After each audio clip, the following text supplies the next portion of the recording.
the shekel, and they bring it up to the city, wherever we spoke about. There were people, there were these shofros, had these boxes, they would deposit it. So then people who had all these coins, they transported up to Yerushalayim. You know what it means to transport endless matzah shekel? So they would take it, they would convert it into a large gold coin. Right? So mitzdarfin shkolim darkonos.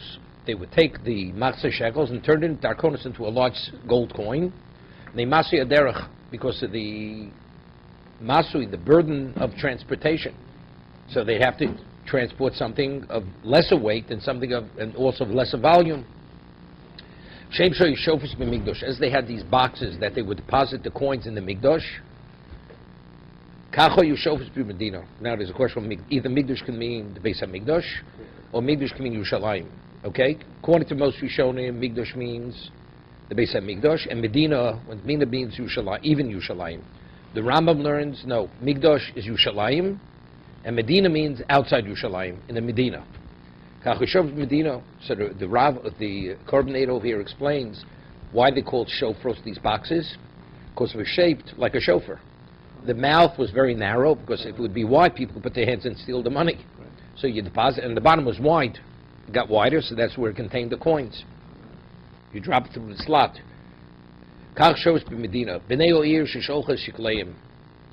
Let's say people live in the city. Yeah.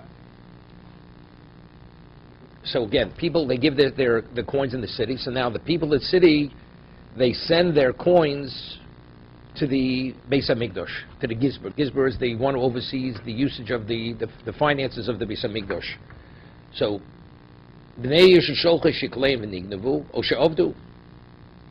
they sent it with a shliach to Yerushalayim, and on the way up they were stolen or lost. If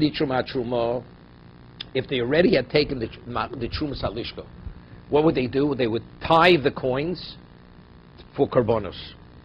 The moment they would tithe the coins themselves became hegdish. Here, Al will listen to this, important.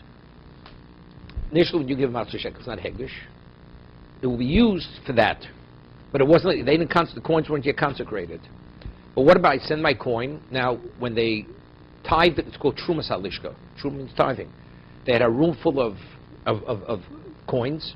They would take out a certain amount of coins. They put it in a box. That box was used to purchase karbonos.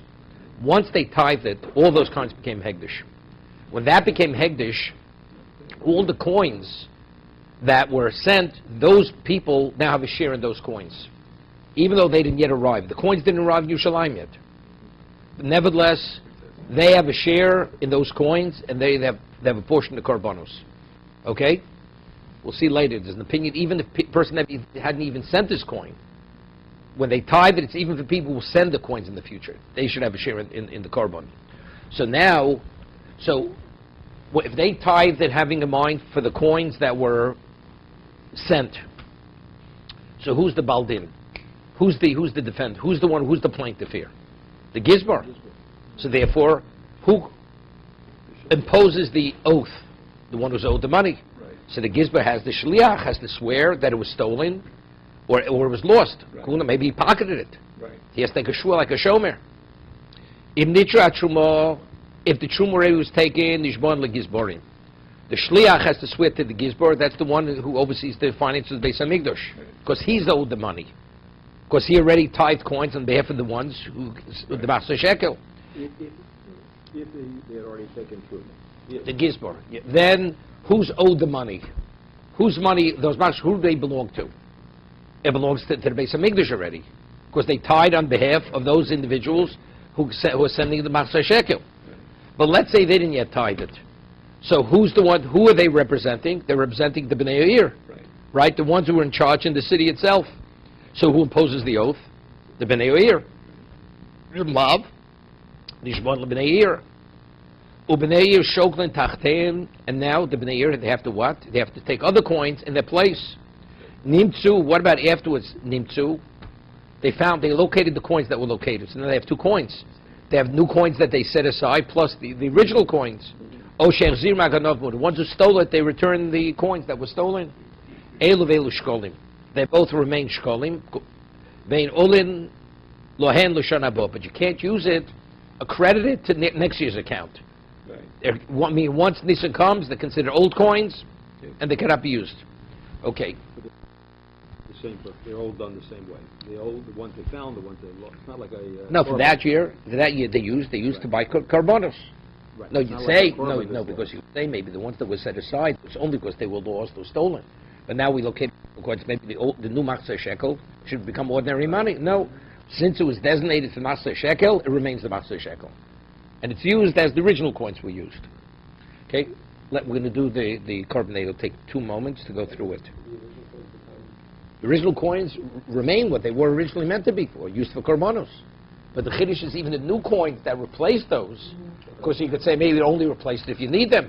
But now that I located the original coins, maybe they should revert back to ordinary status. The answer is they don't. They retain the status of Machzor Shekel. They have to be used for korbanos. I'm just thinking this comparison to the sacrifice. No, there it's different because there is consecration. Here there's no consecration. Here it's just pure designating to be used. The coins are not consecrated. They're not consecrated coins. They're chulin. There's no me'ila over here. There's no me'ila. And once you take from them the truma, they're still not consecrated? Not consecrated. We'll see. We'll see. They have to be makriv. We'll see. The Gemara talks about when they take on a consecrated status. Okay, let's see the carbonata. Stav mishkalim darkon b'nei ir shekiptzu shkikleim. They have this enormous amount of Machzor Shekel. Yichol lichlifim b'darkonos. They can exchange it into this coin called darkonos, u'madeh shel zov, lokem elei masya derech, to make easier the transporting issue. Shofros, tev shapim tzor l'mamal, the boxes that the opening is narrow, it gets wider as it goes to the bottom. People can't steal the coins. And each person will bring a shekel and they put it into the slot on top of the box. Dina b'Yushalayim. Medina means Yushalayim. According to the others, Rambam, no. Yushalayim is called Migdosh, Bishar Orish. What's Medina? Outside of Yushalayim, other cities. Sholchus.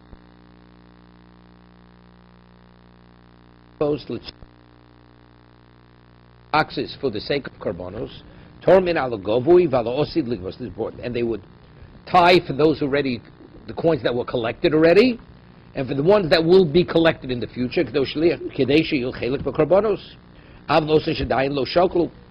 every Jew should have a portion in the carbon, even the ones who yet didn't set aside the Machzor Shekel.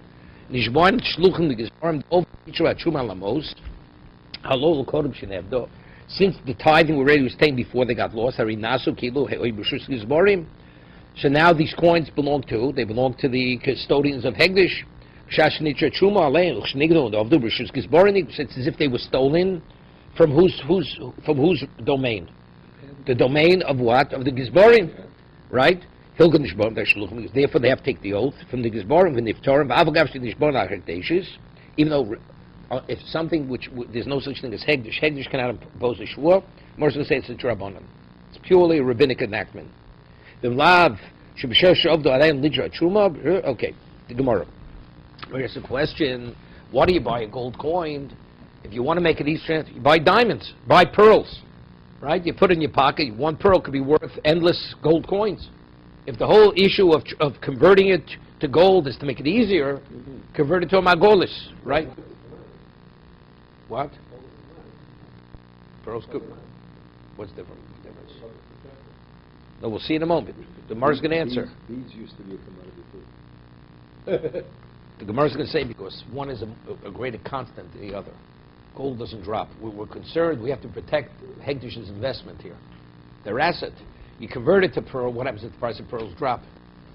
Right? Gold was a stay. Was a mainstay of society. We're afraid that pearls may drop in value. And say Hegdish mafsid. Say Hegdish takes a loss, a financial loss. As we learned. When you redeem Hegdish, you redeem it onto silver, ubeshava kesef, and onto value. Chutz bishkolim, except for Machzor Shekel. Machzor Shekel you don't redeem onto shavah. Shavah kesef means anything of value. Ve'impodim b'kelim. What about onto a vessel? Also not. V'omer Rav Shmuel bar Rav Yitzchak. Why? What's the reason? Shem yazilu kelim. Hegdish mafsid. What happens if the price of the vessel should drop in value? The market, right? So Hegdish takes the loss. Avochanami, here also, why don't you convert it into pearls? Because the Margolius, the pearls, maybe drop in value. Okay? Yeah. The Mishnah is speaking about new coins. The new coins that are being sent for Nisan, to be used for the purchase of the Karbanos. What about old coins?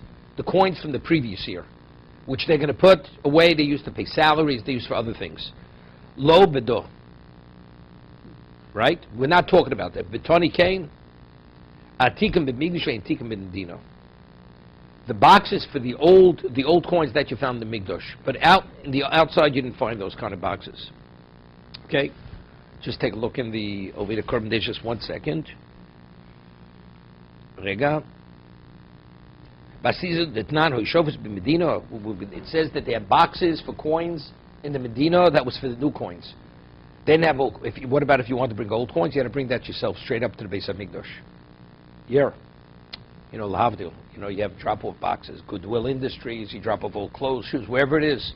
You want to bring coins that can no longer be used for the Korban. We don't accommodate you. Yeah, but you have an obligation. You have to deliver it. You deliver it yourself all the way to you hire your own shliach to bring it up.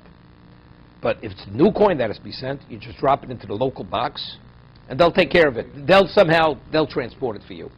So we're saying these boxes, which you yotze, your obligation of ultimately where it arrives, that's only the new coins. But let's say last year for whatever reason you didn't put your coin in the box. If you have old coin, old machzeh shekel, that you got to travel yourself or point your own shliach to get it up there. Keep you honest and do it. Yeah. No, because why should they inconvenience themselves for something which really doesn't have value any longer, right? Because it has value. They pay salaries with it. But in terms of purchasing karbanos, the Torah obligation, it's not. You can't use old coins to purchase karbanos. No. Every year you have to send a new machzeh shekel. Nisan, you have to have new coins that were given. So if the coins that were given for the previous year, and they can be newly minted coins. Doesn't make a difference. Those coins you can't purchase karbanos with those coins. So, but you have an obligation. You should have sent it a year ago, right? You have to take that coin yourself to the Beis HaMikdash. Who knows? He's just telling you the laws. I mean, you do it. But the guy who comes So let me ask you a better question. Maybe the boxes that are in the communities, maybe somebody may drop in old coins in there. Yeah. It's because Jews want to do the right thing. You know? Well, yeah, Jews want to do the right thing. Even with a lot of things, Jews want to do the right thing. We don't assume people are dishonest. But Tani Kane, and we learned in the Brisa, Atikim b'Migdash, Atikim b'Medina. The boxes for the old coins you only had in the Migdash, which you brought yourself, you deposited there. But in the Medina, outside of Beis HaMikdash, there was no boxes for old coins. There was no drop-off boxes. There were on the boxes. The shofars were what for what? That was for the new coins. That's the Taklan Charatin. Now, we say you sent the coins with a shliach. Now, what's the status of the shliach? Is he shama socha or shama chinam? Shama chinam has no liability for theft and for losing it. The way they explained it would be, it sounds like he's not paid. Well, it's a machlokas. No, I'm saying originally, but he takes a shua. We'll say? Say that? Yeah, well, it would be, seemingly it's a shama chinam. Originally. Why is it a shama chinam? Why? Because he's not liable, he takes a Because there's no shua. Right. If he's a shama socher, there's no shua, he pays. Right. Right? But since we're allowing him to take the shua, so seemingly the Mishnah is speaking about a shama chinam. It appears. Right? So it says to the Gemara, Masis b'shama chinam. Seemingly the Mishnah is speaking of shama chinam, unpaid shomer. Aval b'shama socher lo. Bedo, we're not speaking about a shama socher. Omer Rababa, no. Rababa says, Afil b'shama socher. So now we have a problem. So how are we going to nignavu? Nignavu b'listim mezuyim. B'listim mezuyim. He was held up by an armed robber. Okay. Armed robber, what is it? Okay. No, armed robber, the guy doesn't have to put his life in danger. No, I was saying, He's not a shogate. That's not called shogate. Why is a paid custodian liable for theft? Because you should have been more careful. Okay. But when he originally came, he never agreed to put his life on the line. Right. So if that's the case, he has no liability. It was never part of the original agreement. In other words, shogate, it's not part of his obligation. Okay? Good. What's the Avdu? The man was coming to ship to Yerushalayim, and the ship sank. What's he supposed to do? Go down with the ship? So there again, he never agreed. And now, Omreb Yusti Berb Simon, Askim Adino Tormin Alagovoy. Now, the Mishnah says, we're speaking about that when they tithe, it was even for coins that either were taken, but didn't arrive yet, or which will be taken, which haven't even been set aside by the people living wherever they live. Omreb Yusti Berb Simon, Askim Adino Tormin Alagovoy, when they were tithed, they had in mind for the coins that already were collected, Vala Osid Likvos, yeah, which were going to be. So everybody, Jew, as long as he intended to give it in the future, he had a share in the Korban Yitzibur, he had a share in the communal offerings. This year. This year. He was going to give it this year. This year. Not in the future. Yeah, this year. This year. Baram, what about Baram Kamani and Tormin? But according to the opinion says no, when they took it, they had in mind not the ones who it didn't arrive yet. Lo al agovi, lo al ha'osid likvos. Lo bedor. We're not talking about that. Let's see, 1 second. Raga. Yeah.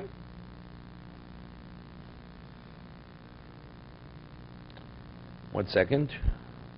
Barom Kamandiyom Avalabandiyom Main Tormin al Lagovi Afil Nitra Truma Nishbon Lebnei Ear. It's very simple. He said, terrific. It says that if they already took the Truma, who do you swear to? The Shliach, who does he take the Shua to? To the Gizbar. Why? Because they took on behalf of that coin. Right. But what about if when they took, it wasn't on behalf of the coin that didn't arrive yet? So they don't owe it to the Gizbar. Because the one, if it didn't arrive, that person doesn't have a portion of the Korban. Right. So who does he have to swear for the Bnei Eir? Because that money is not owed, right? It's not I have to pay. Right. Because you gave me a service.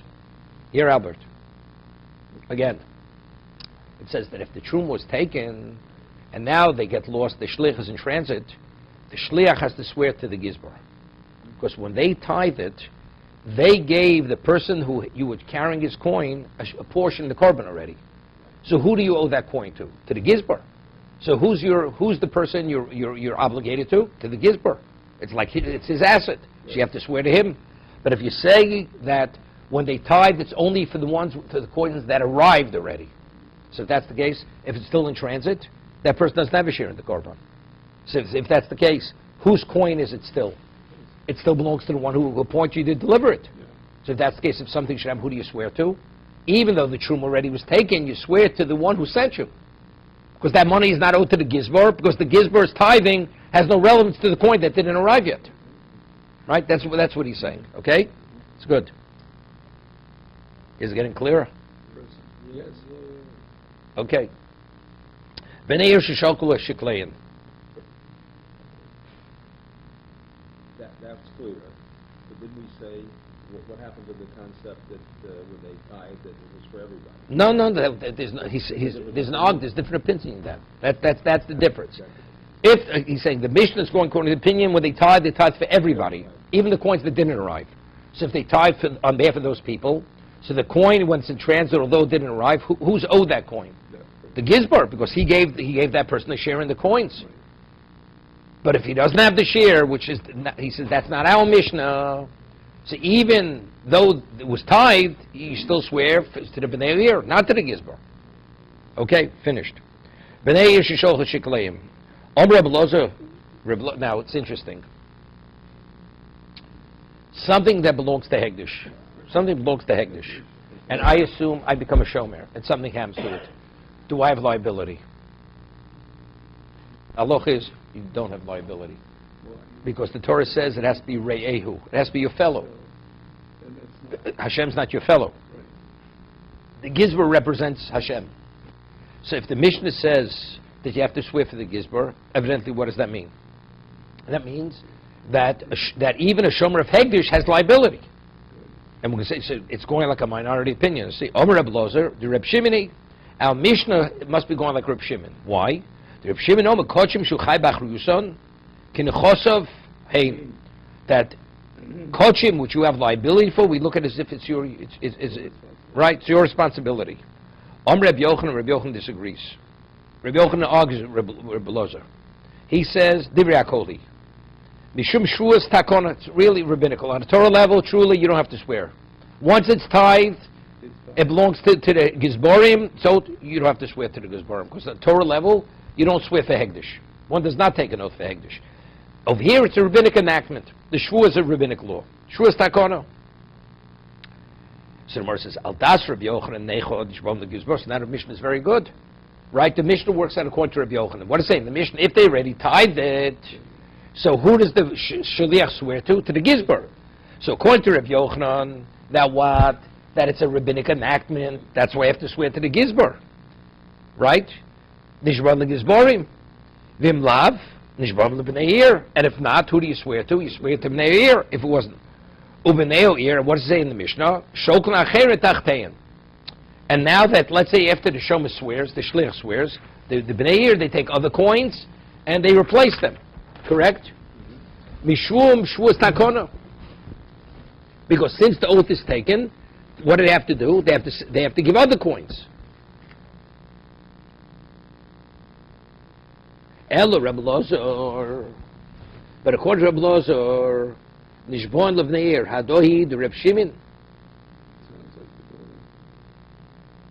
Excuse me. Elder Reb Elazar, but according to Reb Elazar, Rega, Nishboi Levneir, Hadohi, the Reb Shimon, Nishbon Levneir, Gizor Maya Viditayu. Yeah. Ochi Barusha. The Reb Elazar came then, Gizor Chai Bach Reish Kolim. The Gizborim have no obligation, right? It's a same phenomenon. Elu. In Ked Hegdeshis Ninu. Ve'nishbon al Hegdesh Ke'elu L'Kuli Almo. It says in the Mishnah that if what? That there's a situation where you have to take an oath to the Gizborim. So he says, but everybody agrees that you don't swear for Hegdish. The Gizborim have no obligation of what? Of the Shekalim. One second.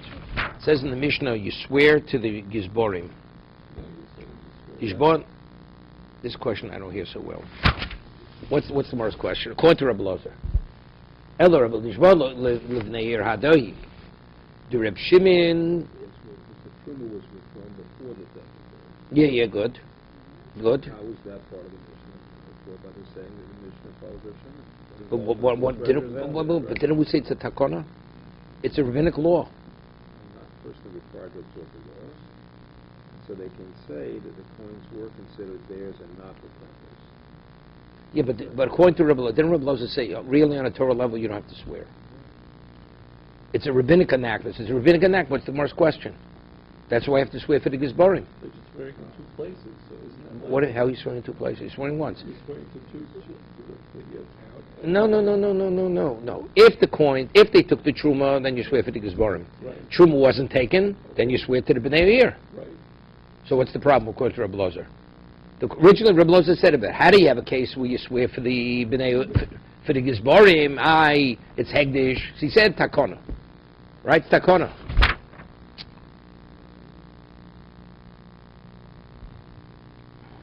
So you know what I think it is? I think this is what it is. Factually, the money that's being sent, who's it being sent for? For Hegdish. Yeah. So even though it's not consecrated, the fact it's being sent for Hegdish. Okay. So if that's the case, what do you have to swear? It's the equivalent of Hegdish's asset, even though it wasn't consecrated. That's it. But he answered, it's Drabonon.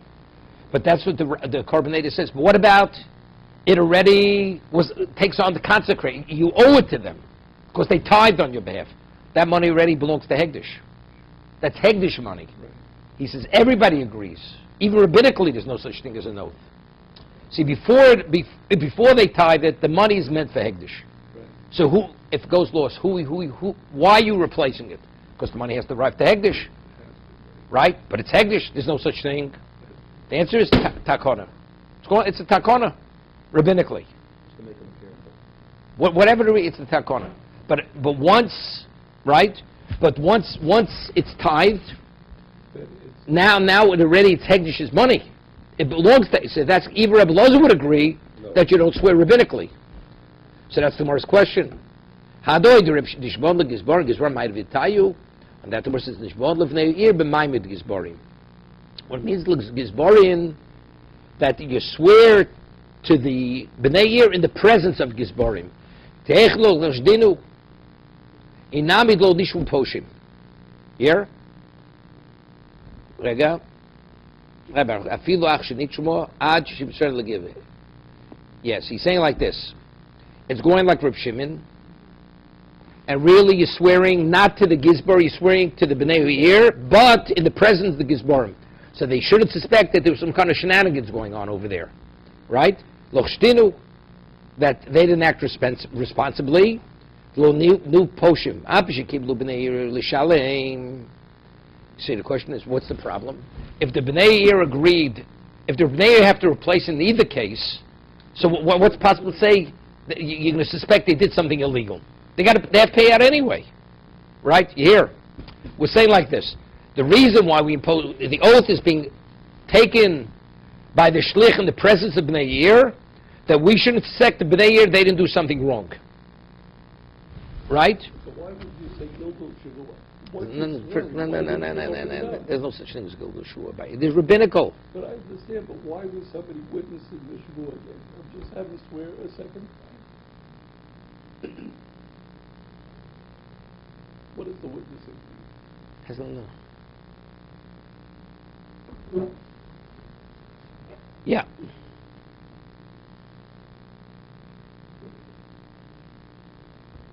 Oh, they're swearing that was an onus. No, of course, they're swearing that's exactly it. Yeah. They're swearing that they're not liable. They're not liable. That's what. Good. They don't have to. But the Gemara, and we say, why did they swear that? Who's swearing that? Yeah. Who's swearing that? The shliach, the agent. Right. And why did he says we shouldn't suspect them? But this has got to be. Inami lo nevelu poshim. What does lo nevelu poshim mean? They shouldn't be seen as they were negligent, and they acted irresponsibly. When it says lo poshim is going on, that's going on the Bnei Yir, that the Bnei Yir appointed somebody who was irresponsible, because otherwise. They're saying he was responsible for something This happened. is the messengers. What? The messengers. The messengers weren't what? Irresponsible. Yeah. The reason the treasure must be present, so they do not brand the messengers negligent. And the first one is that the messenger was dishonest. Dishonest. Right. Stolen. First stolen and then negligent. Two things. Yeah. What does it mean? Api, so how does it conclude? Api shekiblu b'nei Yir l'shalem, and hegdish yosef lo shua. No, so he's asking a good question. If actually hegdish is getting their money in either case, right? Why swear? Right. Let me ask you a question. Let's talk about a regular shua, a regular case. Person's a shomer. He gives you $100. The man says it was stolen. So he says, okay, swear. The man says, sir, I don't take oaths. I'll pay you. No, I want you to swear either. No, I don't have to swear. Right. If I'm willing to pay, what do I have to swear? So that's the question.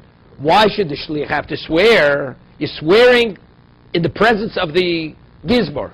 The gizbar is getting his money in either case. But he'll suspect. What are you going to suspect? You're getting your money. What difference does it make?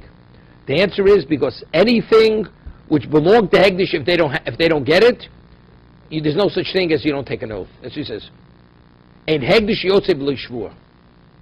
Didn't we just say that Hegdish, you don't swear? Rabbinic. This is the rabbinic oath. Rabbinic oath. Rabbinic oath.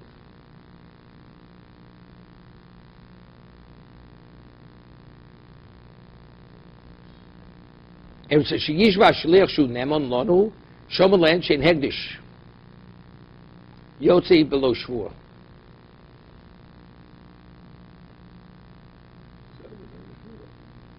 No, we're saying like this. They say hilkach afilu kiblan sheir aleim v'omrahov on mishalmin. Ein rotzanenu sheyishva shliach. They say, look, we trust the man. We don't want him to take the shvua. We're paying you anyway. That's what they say to the gizbar. Nevertheless, they have a right to insist that there should be a shvua. Exists on Hegdish.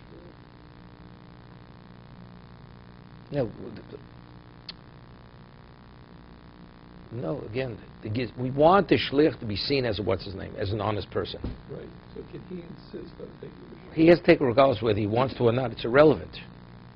It's irrelevant. Well, you said they had the option to give him this. No. The B'nai pay in either case. Oh, They got to pay. They have to make up what it is. Regardless, if it was stolen, they have to repay. right. So they say to the Gizber, what do you want the man to swear? We trust him. Okay.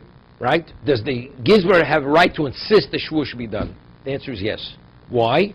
Because we don't want them to be suspect Right. that either he was negligent or dishonest. Okay. Good. That's what it's saying. Even though the money is made. I'll give you an example. You send your child to do something, Right. and then afterwards something goes awry, and your child is going to be suspect that he stole. So the father says, I don't want my son to, I'll pay for it. But the child's not vindicated. Right? The child's still not vindicated. Because the child may have been the thief, the father's just covering for the child. Good. So that's what we're doing over here. We have to, it's irrelevant what the B'nai say. We're protecting the integrity of the shliach Right. to show that he's not a dishonest person. Right. Or he's not irresponsible. Hifri shiklo v'ovad. Now, what about a person who sets aside his shekel, goes lost? He didn't give it to the gizber. He didn't give it to a shliach. Rabbi Yochanan Mechai Bachru Yisrael. Until you actually give it to the gizber of Hegdish, even though you designate as Mas Shekel means nothing. No. The moment you set it as Mas, it belongs to Hashem. It belongs to Hashem.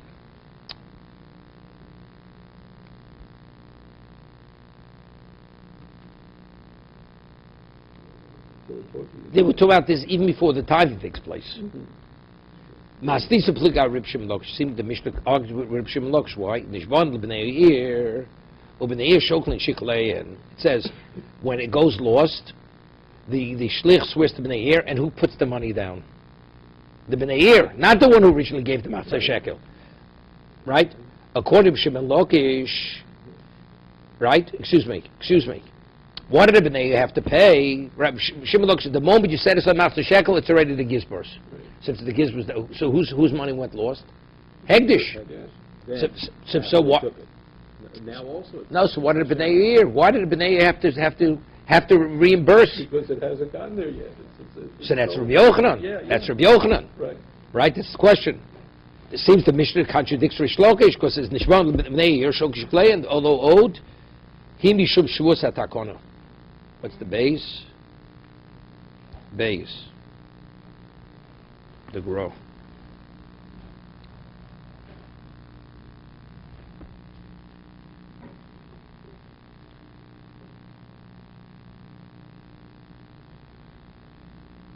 Not sure what this base is. 1 second. Odi mishum takona. Hochi v'rushim. Ki heche de leil de shuas hashliach shum takona. Yes. Just as we say the shliach swears to vindicate himself. Hochanam tashlum de ir nami shum takona kadeshu abaylim nisorm b'shmirosan. Yes. It's a takona. If you tell me the moment you set it aside, it's not my problem, it's Hegdish's problem, so the person is not going to watch it. So how do we make the one who sets aside responsible that it should arrive to Hegdish? No, you got to replace it. Yeah. Regardless. Well, he's responsible. You're making him responsible. I mean, on a Torah level, Rish Lakish says you're not responsible. The moment you set aside, it's Hegdish's. But if you don't hold him liable, if anything should happen to it, Right. then the halacha is he's not going to be responsible. He'll let it go lost. He says, I did mine. Are we talking about the townspeople or are we talking about the shliach? We're talking about the townspeople. The shliach is vindicated. He swore. So he's in the clear. What about the people? The other ones are Well, why did it make it up? Because we want you to be extra careful to make sure it arrives. How do we guarantee you choose the best shliach? It's going to cost you. You're going to be very careful. Okay. Rega. Tony Rishon Me'ofel B'Taklan Charatin. Mishnah says that the original coins, Charatin, Vashniyim Nofel B'Taklan Hatikin. Now, what are the first and the second? Eloheinu Rishon. What are the first coins? We say are the new coins. And the second coins, you put them in the box with the old coins. Elo Rishonim, Ve'elohen Hashniyim. Pinchas B'Rei Rabbi Rabbi Mar Charo Ma'elu Shesholchu B'Nevir Tchilo Charo Elu Shegil L'Dei Gizborin Tchilo. We're talking like this. We have enough coins to cover us for the whole year. Now you have the coins coming afterwards. What do we do with the coins coming afterwards? Do they go with the old coins because we don't need them to be used, or do they go with the new coins? So we say the second wave of coins goes with the old coin. We don't actually use those coins, okay? They're the ones who get there after the truma has been taken. After the truma has been taken, correct. That's Arishonim noflim takib. The second coins. So now, Elu Rishonim Elu Sheni Reb Pinchas, Reb Chia, Reb Abba, Charom Elu Shesholch B'nei Ir Tchila. Meaning the original coins that were sent by the B'nei Ir. No, so it comes on. No. Is it the ones that you sent first that got lost and now you replaced it with the No, second? That's no. not the second. The No. second is the ones after the truma. Now we're saying like this. Tani, Rega, Harishonim. Amacho Shechzim Ganom Koi Dashra Shneim Lefanenu. El Sheshilch B'nei Ir Tchila. Now we want, no. We have two coins. We set aside new coins, and now the thieves return the old coins. The coins now. So they have two sets of coins. Which coins go for new coins? Which coin goes with the old coins? The second coins go for the... So that's what we're saying. This is what we're saying. Charomar El Shoch B'nei Ir Tchila. The original coins that were returned, those are the new coins. Right, but that goes in... And that goes into the box with the new coins. The second. Second or the first? Or the No. second set is- It's Charom El Sheshol B'nei Ir Tchila. No. That's the argument here. One says the coins that they originally sent first; those are the coins we use. Right. The replacement coins; we don't use those coins. Right. Those goes with the old coins. The second one says the ones that arrived first to the Gizbarim. Right. Let's say we sent the new coins to the Gizbarim. The second, and now we discover the old coins. Okay, but they're also... But those were the original coins. Right. That goes into the heap with the old coins, Right. Even though they were the original. even though they were original coins. Once the Gizbar takes it. Your obligation. You did it already. You did it with the second set. Yeah, but you could say now, we're speaking like he still could identify the first set. The Gizbar has it. He could tell you that he has the coins. He knows which one. He knows, if he doesn't know which ones, there's nothing to talk about. Right, exactly. Right? Because he goes into a big pot. Exactly. He knows exactly which, it just arrived. The Gizbar just took possession of the coins. The guy came running up And he says, now I have the second. Now I have the original coins. Right. The moment the Gizbar takes it, those that are considered the coins we use, the other ones we put into the heap with the other coins. Okay? Hanosi shiklo l'chavero lishkol al yodo. Okay? Person gives his shekel to deliver in the base of Mikdash. The shekel, he took the shekel to use it for himself. Rather than giving it on behalf of his friend, he used it himself. Im nitra truma moal. You hear this? If after he gave it to you, they tithed, and that means the one who you're representing, he has a share in the carbon. So that means the coin that you're carrying is considered hegdish. Right. Moal. It's considered you benefit something that was consecrated. Right. So that's the person's money. The shaliach's money now is considered moral, not the friend's. Who's considered? The shliach who took the coin that was given to him. His Right. his The money is matzah shek moral. that was given to him. Yeah, that's moral. We're talking about it was done inadvertently. Mistakenly, he took it for... It was after they had taken the... Yes, so therefore the coin that you're delivering, that coin belongs to Hegdish. was already hektish No. It was Hegdish because they took Truma before. on behalf of that individual who sent that coin. Right. So that means that coin belongs to Hegdish. Right. So before he sends it with the messenger, he's fulfilled his obligation to the friend. Either way, he's fulfilled his obligation. If Either way, he the fulfilled. friend, the friend gave it, he thought for himself. No, he used it for himself, for his own matzah shekel. But he couldn't use it because it was already hektish. Inadvertently, so he was supposed to take a coin that wasn't consecrated out of his pocket. He thought that coin was the non-consecrated coin. Mistakenly, he gave that as his. Using it as your matzah shekel, Yemol. Why Yemol? Because since that coin, when they took the truma, was on behalf of that one who set it aside, that coin already is Hegdish's coin. So that you took from, you benefited for something that was consecrated. That's the Mishnah. Okay? Hanosi shekel chaveiro lishkal yom shokel idei atzum im nitzur truma moal.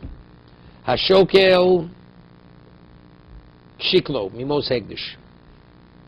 Yeah, a person who took a shekel from hegdish nitru truma. Usually for two things. No. Initially, he took a hegdish coin, And you use it for truma. and now no, and nitra truma. So why doesn't he just give another? No, he doesn't know. This is all he doesn't. He's not aware of That it. he did it? He doesn't. He took a shekel belonging to hegdish. Belonged to hegdish. He's got to find out sometime. Well, he found out afterwards. He did find out eventually, but when he took it, he wasn't aware it was hegdish. Okay, he had a box of coins. He takes out of the box. Okay, and then subsequently v'nitra truma. They took truma on his behalf, the korva behema, and they went and they brought the animal from that truma, right? Moal, meaning when he took it out of the box, if they would just took the truma, he's not. But if it's korva behema, then he's moal. Now he's moal. Because he has that coin in his possession. Or because before they took the truma, it wasn't hectishes. No, he made it. He made it. Now he says, originally he himself consecrated money, let's say, to give to Hegdish. His donation, Pesach, he set aside money to give a donation to Hegdish. After Yisker, this bag of money is Hegdish. Okay? Now, he thinks this money, mistakenly thinks it's a regular bag of ordinary money. It's his own bag of money. And he says, this coin in this bag is Machzor Shekel. The one whose bag, it's his own bag of money. So he took his money that mistakenly he thought was not consecrated, was consecrated. He says, this should be the Machzor Shekel. And he set it aside as Machzor Shekel. No, he's not doing two things. But you took it from one thing and now he's using it I for understand that. Wait a second. And now they take Truma on his behalf, Right. and they bring a korban. Now, and now he gives that Machzor Shekel, so it says, right, it sees Moel. Moal. Why is he Moel? Because that's called he benefited. Evidently, we can see it's only going according to the opinion that they only take on behalf of the ones who set it aside. Why is the korban attributed to him? Because he set aside the Machzor Shekel. This man's not giving in the future. Because he's under the impression he's given. So why is he benefiting from the korban? Took the korban now. Because he took that, he set aside that coin as Machzor Shekel. So now this is the first benefit he's having. That's right. That's why he's more now when the korban is brought. He gave the coin. He gave it to the Gizber. It was hectish. What was hectish?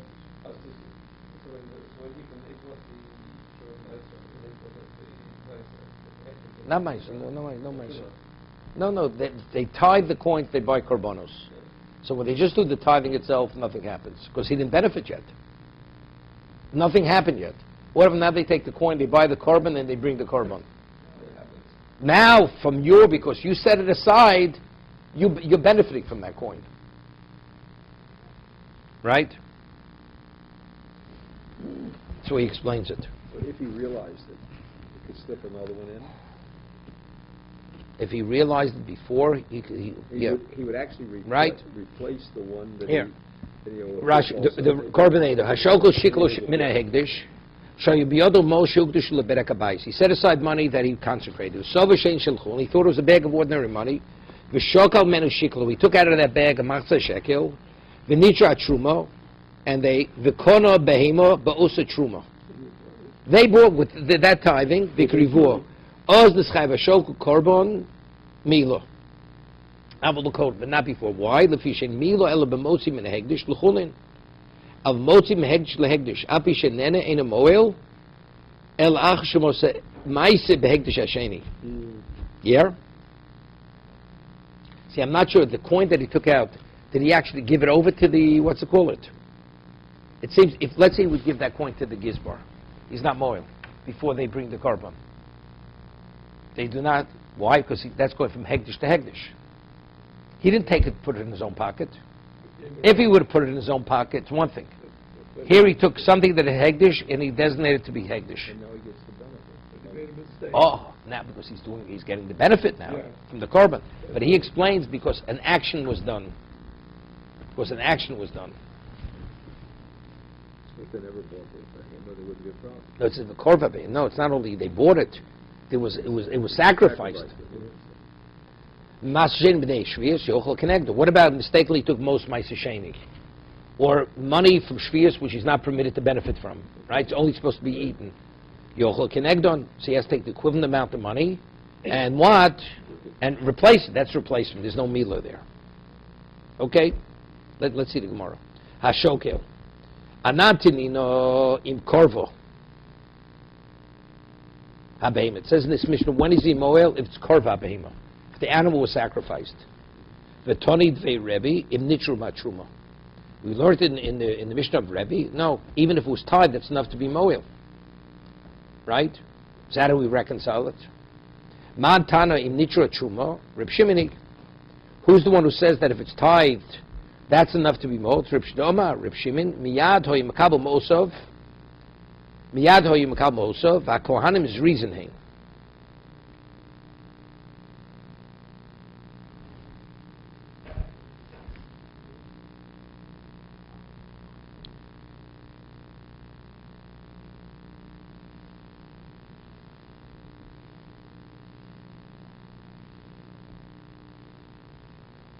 What does this mean?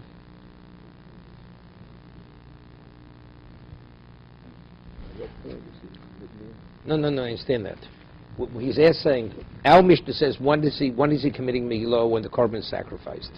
It was learned in Rebbe, in the Beis Medrash Rebbe, no, even before it's sacrificed. Just when they tithe it, you moel immediately. So we want to know what is going. Im korva behem, Om Reb Loza, Mantana im korva behem, Reb Shimon, Reb Shimon miyad. Yeah, Reb Shimoni. Mantana im nitru Reb Shimoni. The Omar Reb Shimon miyad, hoy makabel ma'usav.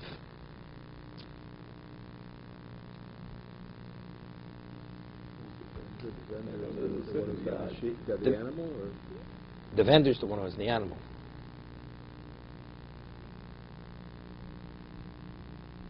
Yeah, what's going on over here? The vendor who supplies the animal, he doesn't get paid for the animal until the sacrifice is sacrificed. Okay. Yeah, why?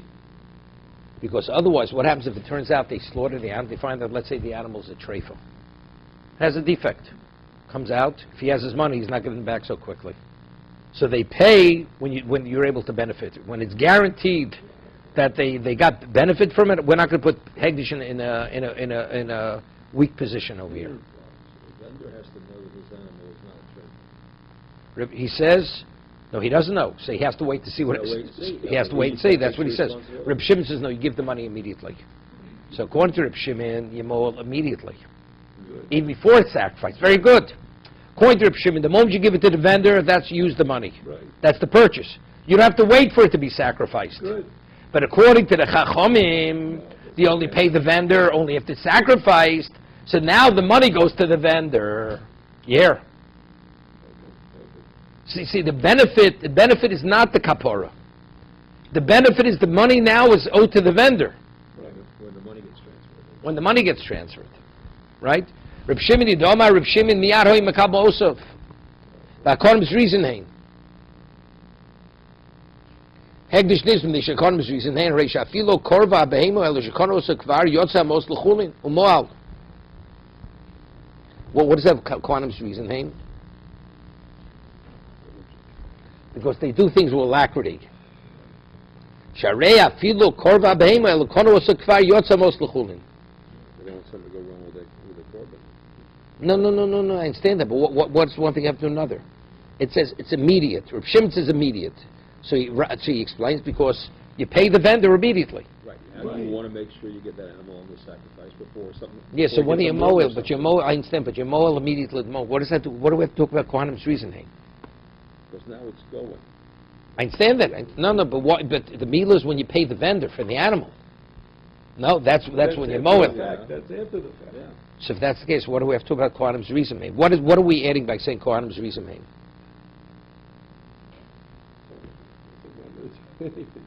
If you- One second. This one's got wrong copy. Vendors paid in advance, which is that the vendors would not legally require the money they received until the monopoly. This is flour and wine, actually. Just for the terms. So, wine is sour, the vendor,